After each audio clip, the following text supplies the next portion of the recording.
grab a blanket and snuggle up, for we are about to begin Story Time with the Herd.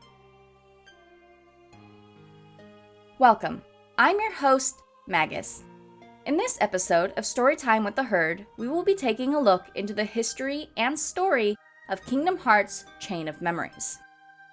It was a long road to get here, but we finally made it through the game. And I am so happy. For those of you who watch me play this game on my Twitch page, knows how frustrated I was by the end of it. I hate this game, guys. I love the story behind this game, but I hate the battle system. Now, I do love a good card battling game. I have a few of them, but Kingdom Hearts Chain of Memories battle system is ridiculous. It's perfectly fine with Sora because you can fix up the deck, you can change it around, but once you get to Riku's portion of the story, oh my fucking god, it is horrendous. You can't maneuver anything around. Not to mention, some of the worlds, the deck cards are so bad. But you know what, guys? We made it. Not only did we make it, we made it through proud mode. And I never have to play the game again. Alright, now that I've got that ranting out of the way, why don't we start with the history of Kingdom Hearts Chain of Memories.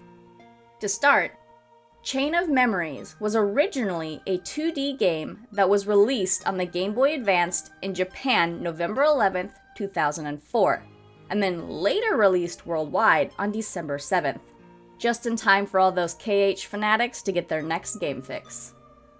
The 3D remake, Chain of Memories, came out for the PlayStation 2 in Japan on March 29th, 2007, and then worldwide December 2nd. Again, around Christmas time, because who wouldn't want to replay that game? You guys can't see me right now, but there was a big eye roll. Now, in my research for trying to find some fun facts about this game, I didn't find a whole lot.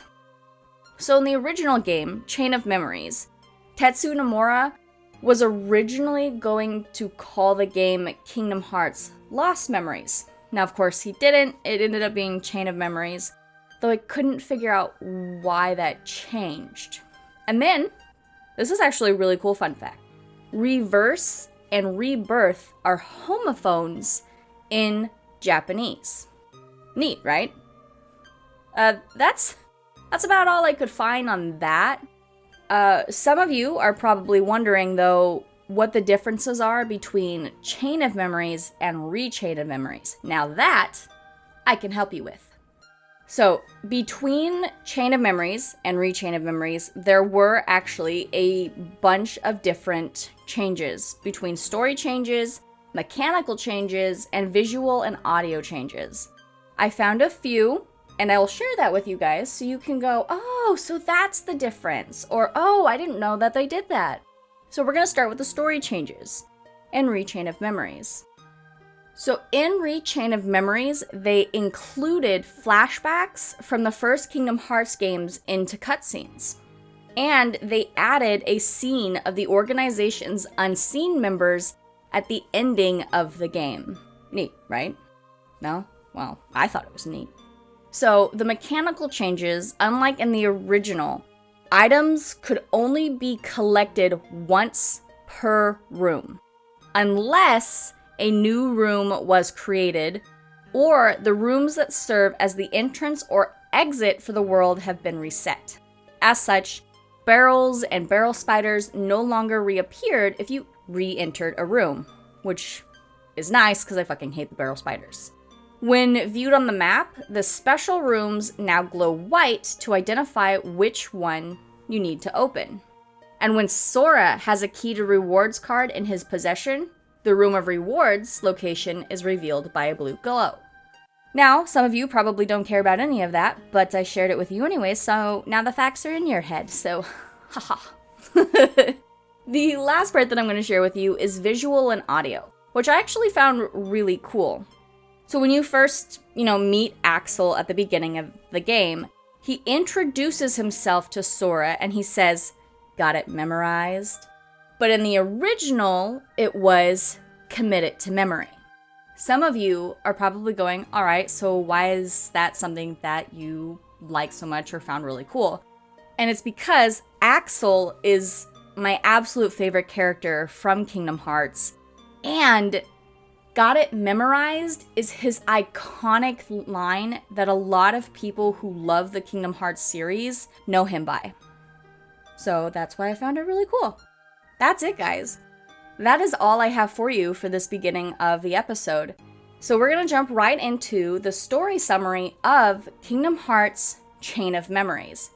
Now, there are two sections of the story. We have Sora's side of Chain of Memories, and we have Riku's side of Chain of Memories. And that's because Sora and Riku grapple with their respective struggles in a castle that projects the memories of its visitors. So with that being said, we are going to slide right in to Sora's side of the story.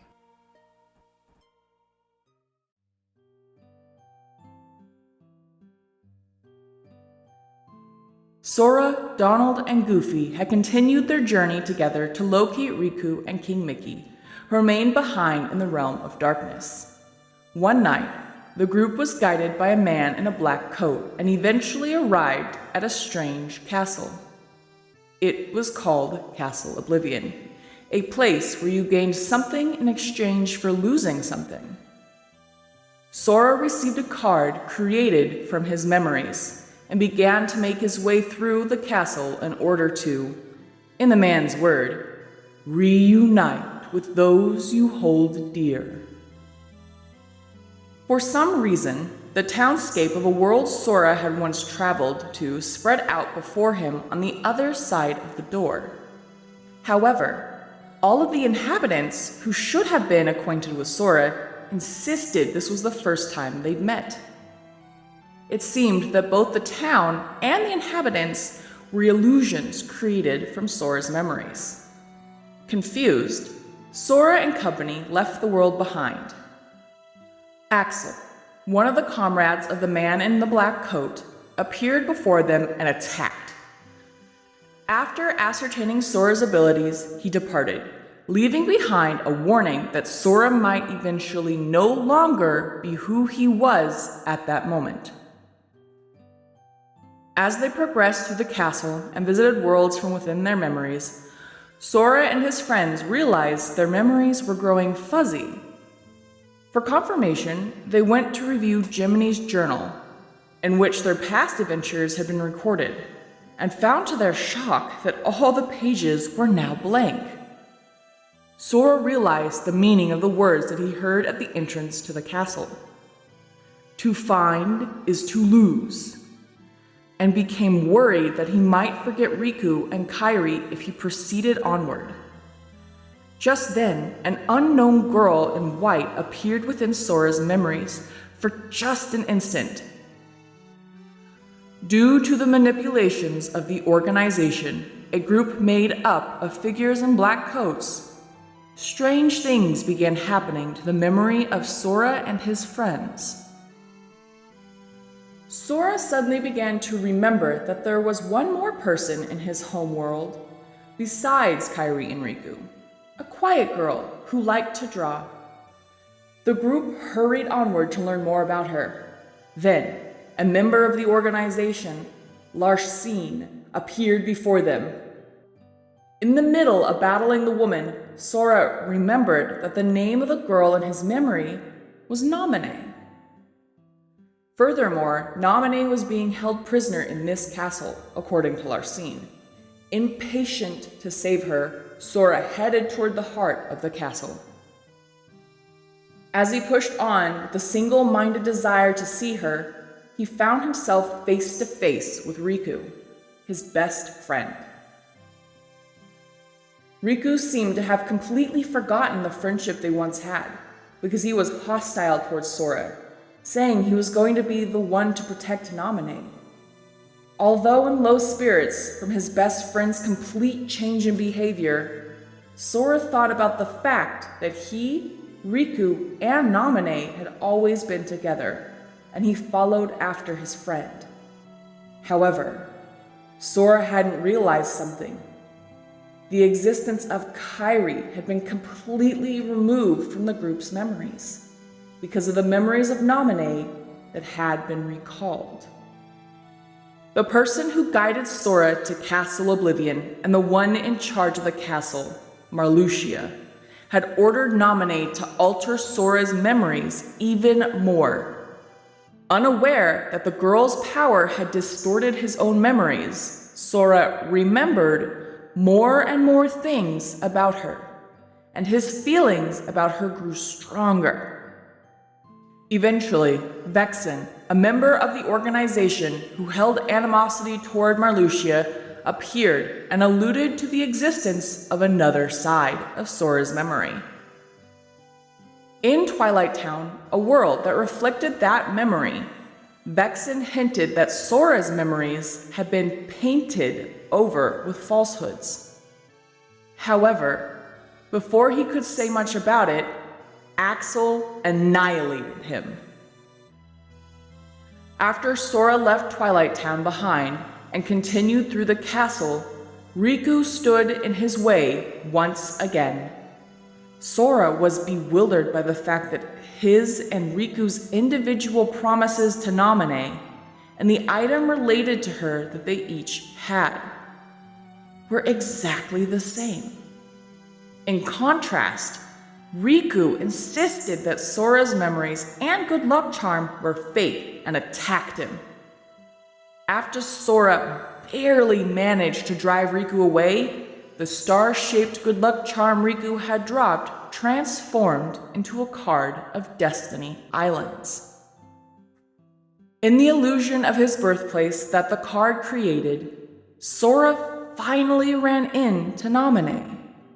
However, she told him she wasn't really the one in his memories and urged him to think of who was most special to him. At that moment, Sora faintly recalled the image of Kairi, who had been replaced by Naminé in his memories. Naminé's ability was manipulating other people's memories and creating fake ones. And apparently, the Riku who had been hostile to Sora was just a replica puppet made in Riku's image that Naminé had given false memories to. After Larxene revealed everything, Sora and his friends defeated her, and then they also heard Naminé's side of the story. Naminé said that Marluxia had threatened her into changing the memories of Sora and the others, and she apologized for this. However, even knowing that his memories were lies, Sora's desire to protect her remained unchanged. Sora, Donald, and Goofy, learning that they could regain their own memories through Naminé's power if they defeated Marluxia, headed for the top floor of Castle Oblivion. Axel, who had been conducting an investigation under orders from the organization, had caught on to Marluxia's plan to use Naminé's power to manipulate Sora and take over the organization. He attempted to dispose of the traitor, but Marluxia took Naminé hostage and forced Sora and Axel to fight. With Axel out of their way, Sora and company got assistance from Riku Replica, who had come to his senses and rescued Naminé. They chased after Marluxia, and the final battle began at last. Sora defeated Marluxia, locked the keyhole on the top floor, and closed the book of his struggles in Castle Oblivion. All that remained was for Naminé to return the memories of Sora and company to normal. But in the process, they would forget the events in Castle Oblivion, and by extension, Naminé herself. Naminé asked Sora a question. Would he rather lose his memories of Castle Oblivion and regain his old ones, or keep his memories of the castle and give up his old ones for good? After thinking hard about it, Sora chose to get his original memories back. Determined to thank Naminé after they woke up, Sora, Donald, and Goofy went to sleep. They believed that someday they would reunite with Naminé and become friends again. Don't worry, you might forget about me, but with our promise, I can come back. Now that we know Sora's side of the story, let's go and see what Riku had to struggle with along his journey. After closing the door to Kingdom Hearts from the realm of darkness's side, Riku drifted in the space between light and darkness. A mysterious voice woke him, and as though the card he took in his hand was transporting him there, he arrived at the deepest basement in Castle Oblivion. Only dwellers of darkness such as Heartless and villains were found in the worlds created from Riku's memories. The owner of the mysterious voice, Ansem, Seeker of Darkness, told Riku it was because only darkness remained in his heart, and he urged him to accept the darkness. However, the voice of King Mickey he heard from somewhere encouraged him, and after Ansem was out of the way, Riku was determined he would not yield to the darkness and would go all the way to the end of the castle. In one of the basement rooms, Zexion, Lexus, and Vexen had sensed Riku's presence in the castle. Vexen had an interest in Riku, who stood in the space between light and darkness, so he sent him to a replica constructed from Riku's data. After barely managing to drive away Riku replica, who wielded the power of darkness without fear, Riku single-mindedly kept moving onward to refute Ansem's words. Perhaps you are the one who is being fake. Meanwhile, after returning to the basement room with the others, Riku replica was brought upstairs by Vexen, where Naminé immediately manipulated his memories. And once he was remade as Naminé's childhood friend Riku, he headed for Sora, who was ascending the castle to protect Naminé. Now, more cautious about Marluxia using Sora for his own ends, Zexion and Lexius decided to take possession of Riku in case the Keyblade Master, who was needed to achieve the goals of the organization, was stolen. Lexius sought to subjugate Riku by sheer force and attacked him. Although Riku fought back, his body was taken over by Ansem, Seeker of Darkness, the moment he lost consciousness. After being cut down by the transformed Riku in an instant, Lexius got an inkling of the true identity of what dwelled within Riku and regretted his own carelessness as he disappeared. Ansem's powerful thoughts drew near to the consciousness of Riku, who had fallen into darkness. Suddenly, King Mickey's will came rushing to Riku and released him from Ansem's control just in time. After regaining consciousness, Riku felt for certain that King Mickey's heart told him that he'd always be with him, and he proceeded further up the castle. At that moment, Sora had just defeated Marluxia upstairs. Marluxia disappeared, and Zexion no longer needed to obtain Riku. In order to dispose of the boy, who was now just in the way, Zexion showed him a sense of his birthplace being destroyed and wrapped him in an illusion of light. I'm fading away into the light. Riku was about to accept this when the voice of Kairi reached his ears. Riku was encouraged by her statement that both light and darkness would make him stronger. He used the power of darkness to break the illusion and defeat Zexion. Although Zexion escaped to a room in the basement, Axel, who didn't consider Zexion's existence a good thing, directed Riku replica to absorb him, and Zexion disappeared. Since Riku no longer feared the darkness, the power of Ansem lurking within him had also grown. A mysterious man named Diz, who had been disguised as Ansem up to that point, appeared before Riku. Riku started to head for Naminé, following Diz's advice, but standing in his way was Riku Replica, who had remembered that he was a fake. He wagered his own existence when he challenged Riku to a duel, but in the end, the replica could no longer escape his fate as an imitation. Somehow looking fulfilled, he melted into the darkness as he listened to the original speak. When Riku reached Naminé, he also fought Sora, who had gone to sleep in order to get his memories. When Riku reached Naminé, he also found Sora, who had gone to sleep in order to get his memories back. Naminé told Riku that if he slept like Sora, she could use her powers to lock Ansem away in his heart forever. However, Riku turned down her proposal and chose to face the darkness lurking within him. Wishing to settle the score under his own power, he took a risk and turned down the help of King Mickey, who had come rushing from the realm of darkness. He confronted Ansem alone in Basement 1 of Castle Oblivion.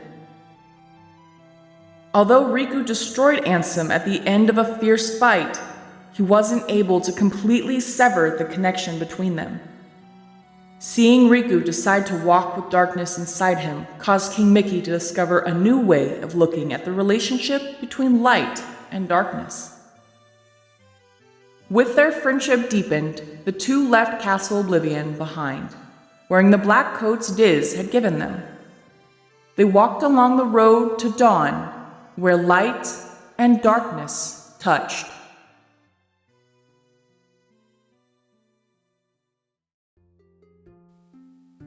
Wow. I don't know about you guys, but I feel like Riku had the toughest time out of both of them. Not only was he struggling with trying to find his friends, but he was also struggling with the darkness within himself. Just wow. I felt so bad for him playing his side of the story, and reading more about him, it just felt like I could resonate, you know? Everyone has to deal with the darkness. But you know what, guys? If Riku can fight his darkness, I bet you guys could do it too. Let's be more like Riku, everyone. Let's fight our inner darkness and shine into the light. I know that was really cheesy, but I am a cheesy person. Thank you guys for listening to this episode, and I want to thank you guys for continuing to support me on this journey, whether it is donations, whether it is just coming and watch me on Twitch, whether it is just giving a, hey, I'm lurking, but I'm here watching you play anyways, or maybe you're just someone who really likes listening to the podcast. I just love knowing that you guys are out there supporting me in something that I really enjoy. You guys are sincerely one of a kind, and I love every single one of you. With that, we're gonna go into the outro of this episode. The music in this episode is copyright Square Enix, and I am able to use it due to their material usage policy. This episode is not sponsored or endorsed by Square Enix. I'd like to give a special thanks to Vrykirion. You can find him on Twitter, Twitch, and YouTube at Vrykirion. That's VRYKERION on all platforms. If you liked what you heard, you can find me on Twitter at AncientMagusX, Twitch at XAncientMagusX, or you can jump into my Discord server. The invite is in the episode description. Thank you all for joining me on this journey, and be sure to stay tuned for the next installment.